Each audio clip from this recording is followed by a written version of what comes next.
बार बार casteism के ऊपर लेके आते हो? तवज्जो नहीं देते, मगर आप यहाँ पे चाहे हिंदू हो, मुस्लिम हो, सिख हो, ईसाई हो, आपस में भाई भाई, मगर आप यहीं के कहीं न कहीं मुसलमानों को एक अलग राह पे निकालना चाहते हैं, मुसलमानों को एक अलग से जो लेवल है वो बनाना चाहते हैं। गुज्जर भाई को आप हमेशा जो है नजरअंदाज करें। मैं दबाए हुए लोगों को उसमें दलित बकार साहब अब मेरी बात सुनिए। आप पे भी तो कोई FIR नहीं लगती, आप भी जो है भड़काऊ बयान देते हैं, आप भी जो है हमेशा चर्चाओं में रहते हैं, आप भी जो है एक तरफा बयानबाजी, आप पे ये लगाया जाता है एलिगेशंस की एक तरफा बयानबाजी करते हैं। आप पे कोई नहीं, आपकी क्या बैक है जनाब, आपकी क्या बैक है, आप किस तरीके से चलते हैं? आए दिन अगर कोई भी ये लगता, आप भी कुछ नहीं लगता। मुझे 2018 आज की बात करें, आज 18-17 आप पहले 6 महीने थे, फिर 2 दिन थे, फिर कितने दिन थे, उसको आप साइड में रखिए। आज के दिन आप बड़े बयानबाजी करते हैं, नेशनल टीवी बोलते हैं। नहीं आप हंसिए मत। आपको ये लगता है? आज आप बताइए कि वकार एच भट्टी कौन है आखिरकार? आपको लोग मेरी बात सुनो। ये जो मैंने कंधे पे आपके हाथ रखा ना, सवाल यहाँ पे ये है नहीं, वकार एच भट्टी हमेशा देखिए इनके बयानात किस तरीके के होते हैं। अगर यहाँ पे कोई ऐसा बाकी कोई बोलेगा, ये बताते हैं कि उन पे UAPA लगता है, उन पे PSC लगता है, मगर वकार एच भट्टी किस तरीके से आखिरकार क्या बैक है आपको? जहाँ पे JDA जम्मू की बात करें, यानी कि जम्मू डेवलपमेंट अथॉरिटी ने एक इंक्रोचमेंट ड्राइव चलाई, जिसमें काफ़ी तरह जो गुज्जर कम्युनिटी के वसनीक थे उन्हें काफ़ी मुश्किलात का सामना करना पड़ा। करीबन 16 से मज़ीद घर जो है उसमें निस्तो नाबूद किए गए। इसी सब पे बहुत ही हल्ला हुआ जम्मू में, खास करके बड़े बड़े बयानबाजी तो होती है, मगर जिस तरीके से ये इक़दाम लिए गए और इसी सब पे हमेशा एक आवाज़ जो होती है, मैं आपको पहले भी बता चुका हूँ, वकार एच भट्टी हमेशा बोलते रहते हैं, मगर आज यही वकार एच भट्टी जम्मू कश्मीर की वादियों को उठा रहे हैं और वहाँ पे जो है गुज्जर भाई रो रहे हैं। वकार साहब किस तरीके से देखते हैं आप इसमें से? जहाँ तक आपने JDA की बात की है, तो जो जम्मू में हुआ है मैं उसकी मजम्मत करता हूँ, और JDA जो कर रही है वो एक पार्टी के इशारे पे कर रही है, जो जम्मू कश्मीर को इस टाइम रूल कर रहे हैं। हाँ, मैं अगर नाम लेना चाहूँ तो भाजपा RSS उनके कहने पे हो रही है, सब कुछ उनके कहने पे हो रहा है। ये प्रोपोगेंडा किस तरीके से बना सकते हैं? वहाँ पे जो एंटी इंक्रोचमेंट ड्राइव चलाई, आप यहाँ पे तनकीद का निशाना जो है BJP को किस तरीके से? BJP को इसलिए क्योंकि यहाँ ज़मीन मुसलमानों के पास नहीं है, जम्मू में हिंदुओं के पास भी है, सिखों के पास भी है, ईसाइयों के पास भी है, सबके पास है ना। तो आपने टारगेट किसको किया? आप टारगेट कर रहे हैं मुस्लिम्स को। यहाँ कुछ और लोग भी हैं जो हमारे एक्टिविस्ट हैं, जम्मू कश्मीर में पॉलिटिशियन हैं, जर्नलिस्ट हैं, हमेशा माइक उठा के लेके आ जाते हैं, जी गुज्जर के घर तोड़े, गुज्जरों से नफरत की जाती है। भाई यहाँ गुज्जरों से की बात ही नहीं है, गुज्जरों से कोई नफरत नहीं करता, पहाड़ियों से कोई नफरत नहीं करता, कश्मीरियों से कोई नफरत नहीं करता। यहाँ नफरत अगर किसी चीज़ से है तो वो मुसलमान होने से नफरत है, क्योंकि गुज्जर तो हिंदू भी होता है, गुज्जर तो मुसलमान भी होता है। तो फिर गुज्जर हिंदू का तो नहीं तोड़ा जाता, उसको तो घर से बाहर नहीं निकाला जाता, तो मुस्लिम गुज्जर को क्यों निकाला जाता है? क्योंकि वो कलमा पढ़ने वाला है, वो ला इलाहा इल्लल्लाह मुहम्मदुर रसूलुल्लाह पे विश्वास करने वाला है। इसलिए आज जम्मू में जो हुआ, बुजुर्ग माओं को, बुजुर्ग बाप को कैसे घर से बाहर कर दिया, किस तरीके के साथ बिना कपड़े के जो बुजुर्ग थे उनको घर से बाहर निकाला, उनको तबाह कर दिया इस ठंड में। वकार साहब आप यहाँ क्या कर रहे हैं? सवाल मेरा ये था कि वकार साहब कश्मीर की वादियों में खोए हैं और वहाँ पे जो है लोगों के साथ ऐसा हो रहा है, आप भी चाहते तो आप वहाँ पे उनके दुख में, दर्द में शरीक हो सकते। जब ये हुआ तब मैं कश्मीर आ चुका था। जम्मू कश्मीर हमारा है, हमें जम्मू कश्मीर के हर मजलूम के साथ खड़ा होना चाहिए। जहाँ तक मैं आपको एक बात ज़रूर कह देता हूँ, 2017-18 में मैं जम्मू में ही ज़्यादा स्टे किया करता था। जब मैं जम्मू में आसफा केस हो, रसाना केस हो, या बर्मा के मुसलमानों की बात हो, या हमारे बाकी जो लोकल मुसलमान हैं उसकी बात हो, जब भी कहीं जुल्म होता था, ज़्यादती होती थी, इनजस्टिस होता था, तो वकार एच भट्टी सबसे पहले आगे होता था। लेकिन जब मुझे बार बार वहाँ से उठाया, जम्मू के मेरे घर से जहाँ मैं रेंट पर रहता था, वहाँ से उठाते थे और मुझे जेल में बंद करते थे, लेकिन मैंने कभी भी नहीं देखा कि जम्मू के मुसलमानों ने, जम्मू के उलमा ने, एक्टिविस्ट ने, जर्नलिस्ट ने मेरी बात की हो कि इसको क्यों उठाया गया। आप अपना बदला लेना चाहते हैं? आप बदला सुनिए, मैं बदले की कहाँ बात हो, मेरे अपने लोग हैं, मैं उनसे क्यों बदला लूंगा? मैं आपको हकीकत बताता हूँ। होता क्या है कि हम जम्मू में जो हक की बात करेगा ना, जो मुस्लिम की बात करेगा, उसको हमारे ही मुसलमान उसको टारगेट करने लग जाएंगे, उसको उसके खिलाफ गलत स्टेटमेंटें देने लग जाएंगे और उसको फंसाने की कोशिश करने लग जाएंगे। आप यकीन माने कि जितनी मेरी FIR हुई जम्मू में, मेरे खिलाफ 2 सेडिशन लगे, 153A लगा, 3 बार मेरे पास पर्चे जो लगे 3-4 बार। आप यकीन नहीं करेंगे कि वहाँ सबसे ज़्यादा मेरी मुकबरी, यहाँ वकार भट्टी आ गया है रैली में, यहाँ से उठाया, इसको उठा लो, वो करने वाले मुसलमान होते थे। मेरे खिलाफ गवाही बनने वाले मुसलमान होते थे। मैं किसकी आवाज़ बनता था? मुसलमानों की, जम्मू कश्मीर के मुसलमानों की। लेकिन फिर भी मुझे अपने ही मुसलमान तकलीफ़ देते थे। मैं जम्मू कश्मीर न किसी हिंदू के ख़िलाफ़ हूँ, न किसी सिख के ख़िलाफ़ हूँ।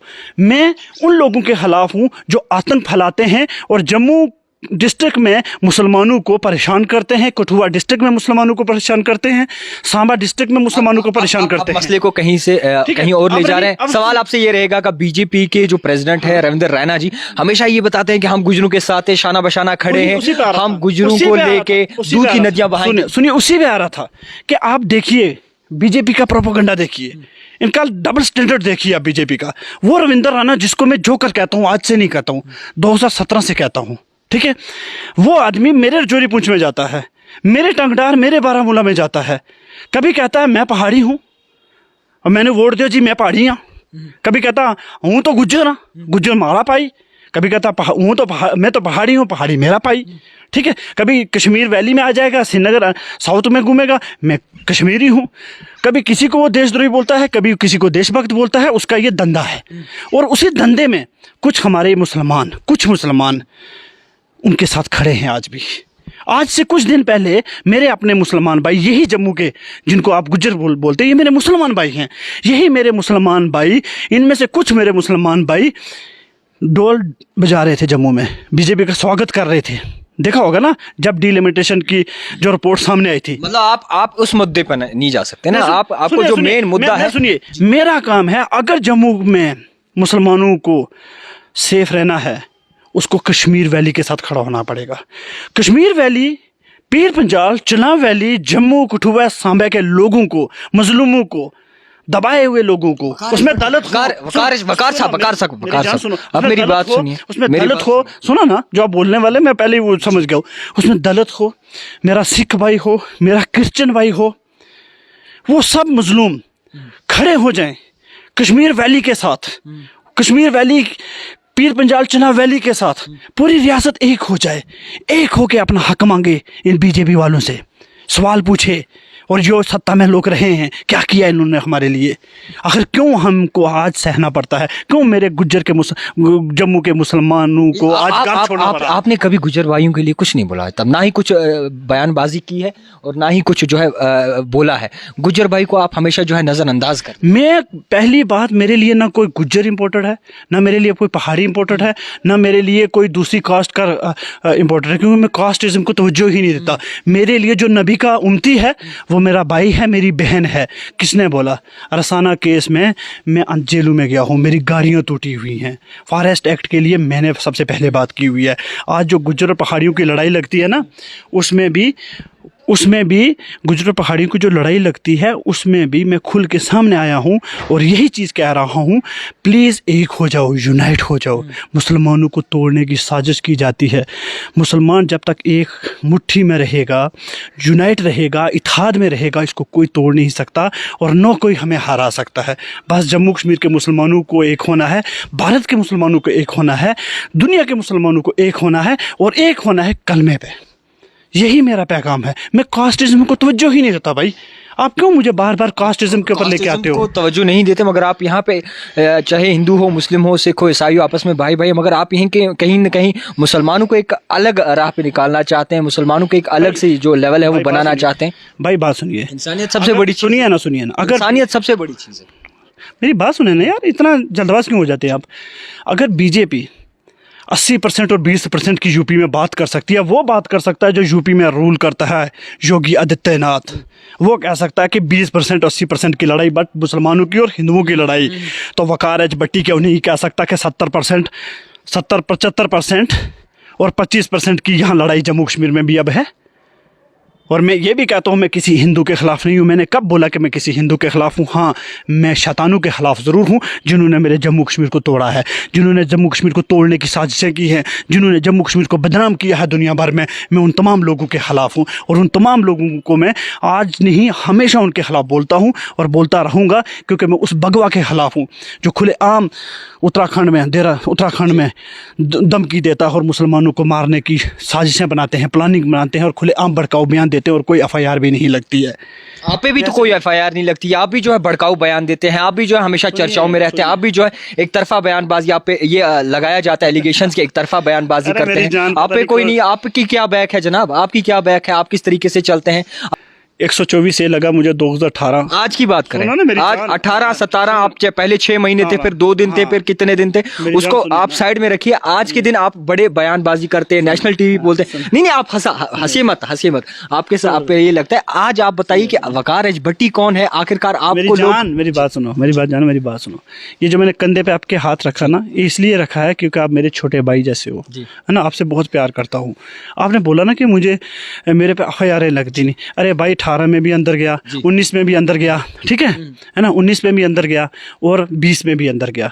21 मेरे लिए ठीक रहा और आप क्या कहते हैं 21 में भी जाना चाहिए था, मैं 22 में भी जाना चाहिए। ये सुनिए, सवाल यहाँ पे ये है नहीं, वकार एच भट्टी हमेशा देखिए इनके बयानात किस तरीके के होते हैं। अगर यहाँ पे कोई ऐसा बाकी कोई बोलेगा, ये बताते हैं कि उन पे यूएपीए लगता है, उन पे पीएसए लगता है, मगर वकार एच भट्टी किस तरीके से आखिरकार क्या बैक है आपकी? सुनिए ना भाई, मेरी बात सुनिए।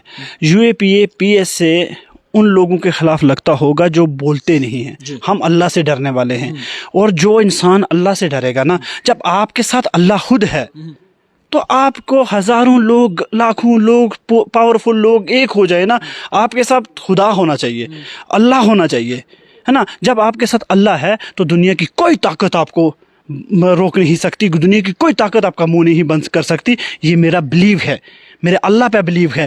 और रही ना आपकी कि मैं स्टेटमेंट देता हूँ, मैं स्टेटमेंट जो दे रहा हूँ उस स्टेटमेंट पे, किस स्टेटमेंट में मेरी एफआईआर होगी मेरे पे? कभी मैंने बोला कि हिंदुओं को मारूंगा मैं? कभी मैंने बोला हिंदुओं की देवी देवताओं के बारे में? भड़काऊ बयान तो आप ही, कौन सा भड़काऊ बयान? एक बताइए। आप हमेशा डिबेट में जो है भड़काऊ बयान एक बताइए ना, बताइए, चलो बताइए क्या जनाब? कोई बहुत जो भी डिबेट आपने किया, भड़काऊ बयान दे दीजिए। जो भी डिबेट आपने किया उसमें जो है आप गलत इल्जाम लगा रहे हो। आप एक स्टेटमेंट मुझे ऐसे दे दीजिए, एक स्टेटमेंट मुझे ये मेरा कहना नहीं है, ये लोगों का कहना है कि ऐसा आपने बोला ना डिबेट में, एक भी स्टेटमेंट ऐसी बता दीजिए जहां मैंने मारने पीटने की बात की हो, जहां दंगा फसाद करवाने की बात की हो। मैं सिंपल बात करता हूं जम्मू कश्मीर की, जम्मू कश्मीर के इत्तेहाद की, मुस्लिम को यूनाइट करने की। ये गलत नहीं है, ये मेरा हक है, ये मेरा राइट है। अच्छा, जम्मू वालों के पास कब जाने वाले? जम्मू डिस्ट्रिक्ट में? जी बिल्कुल, मैं आया हूँ वैली में, तो मैं जल्दी ही जाऊँगा। लेकिन एक बात और याद रखें, अब जम्मू में मकान तोड़े, ठीक है, बीजेपी की प्लानिंग थी, बीजेपी की साजिश है। किस तरीके से हम क्या करें कि जम्मू से मुसलमानों को दबाएं, जम्मू के मुसलमानों को प्रेशराइज करें और यहाँ से भगा के हम इनको भगाएं और इनको तंग करें, जो 1947 में इन्होंने किया था, ठीक है। 1947 में भी हज़ारों लाखों को कठुआ, सांबा, उधमपुर से निकाला, मारा, पीटा, रेप किए इन लोगों ने। और आज वही एक साजिश फिर दोबारा से जम्मू के मुसलमानों के साथ हो रही है। और इसके पीछे प्लानिंग जो सीधे सीधे है, डेमोग्राफी चेंज। वो नहीं चाहते कि जम्मू में, कठुआ, सांबा या उधमपुर के ज़िलों में मुसलमान रहे। तो मैं उनको सिर्फ ये पैगाम देना चाहता हूँ, उन लोगों को, हिंदू किसी को नहीं, मैं सिर्फ उन लोगों को पैगाम देना चाहता हूँ जो ये मकसद बना रहे होंगे या सोच रहे होंगे या सपने ले रहे होंगे। ये 1947 नहीं है, ये 1947 नहीं है, ये 2008 वाले बम बम बोले वाला टाइम भी नहीं है, ये 2021 है और 2022 है। और याद रखिएगा, अगर एक मुसलमान का घर भी नाजायज़ आज के बाद आपने तोड़ा तो वकार एच भट्टी आपको ये पैगाम देना चाहता है कि पूरे जम्मू कश्मीर की आवाम, पीर पंजाल, चनाब वैली का नौजवान, कश्मीर का नौजवान, जम्मू का नौजवान, रियासी का नौजवान, हर एक बाहर निकलेगा और अपना हक के लिए लड़ेगा। हम कभी भागने वाले नहीं है जम्मू से, हम जम्मू से भागेंगे नहीं, जम्मू से और आएंगे, क्योंकि जम्मू में जितना हक उस आरएसएस वाले की सोच वाले का है, उतना ही हक मेरा है और आपका है। हर एक को जीने का हक है और ये रियासत हम सब की है। अगर कोई रियासत में ये कहेगा ये मेरे बाप की जागीर है, तो मैं उसको ये कह देना चाहता हूँ, तेरे बाप की जागीर वो होगी जहाँ वो गया है, तू भी जा सकता है। खैर हमारे साथ मौजूद थे वकार। जिस तरीके से जेडीए ने इंक्रोचमेंट ड्राइव चलाई थी जम्मू के कुछ ऐसे इलाकों में जहाँ पे गुजर बस्ती थी, तो इनका क्या राय थी ये ज़रूरी था आप तक पहुँचाना। आप देखते रहिए द टाइपराइटर जावेद खान के साथ।